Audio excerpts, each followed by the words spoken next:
সব শিশুরা স্কুলে যায়। সব শিশুরা স্কুলে যায় এই কারণে নয় যে ডিজিটাল ডিভাইস আছে, সবাই উপবৃত্তি পায় এই জন্য যায়, আমি মনে করি না। আমি মনে করি এই আমাদের যে 93টা উপজেলায় প্রায় 32 লক্ষ বাচ্চা আমাদের এখন বিস্কিট পায়, সেটার জন্য স্কুলে যায় আমি মনে করি না। এই দেশবাসী স্বাধীনতার মর্মবাণী তাদের এখন তারা উপলব্ধি করতে পারে। তারা মনে করে কামার কুমার জেলে নাপিত যে যেখানে আছে, অগ্রসর অনগ্রসর নির্বিশেষে সবাই মনে করে তার সন্তান তাকে রিপ্রেজেন্ট করবে সুশিক্ষিত হয়ে। শুধু দেশে নয়, সারা পৃথিবীতে তারা প্রতিপত্তির সাথে এবং দক্ষতার সাথে যোগ্যতার সাথে তারা তাদের রিপ্রেজেন্ট করবে বাংলাদেশকে। এই মানসিকতা নিয়ে আমাদের সন্তানদেরকে আজকে সবাই স্কুলে পাঠায়। কাজেই আমাদের ভবিষ্যৎ আলোক উজ্জ্বল।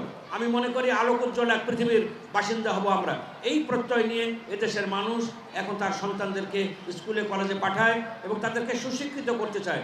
কারণ শিক্ষাই হলো জাতির মেরুদণ্ড, আর প্রাথমিক শিক্ষা হলো সব শিক্ষার মেরুদণ্ড।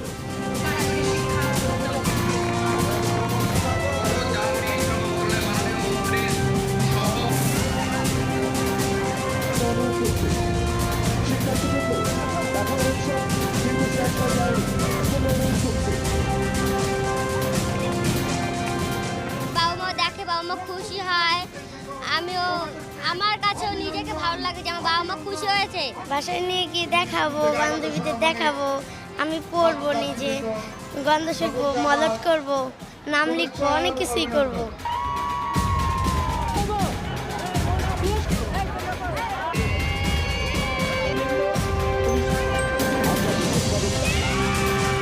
বই বাসায় নিয়ে পড়ালেখা করি, তারপর ওটা যা যা পড়ার আছে তা শিখি আমরা।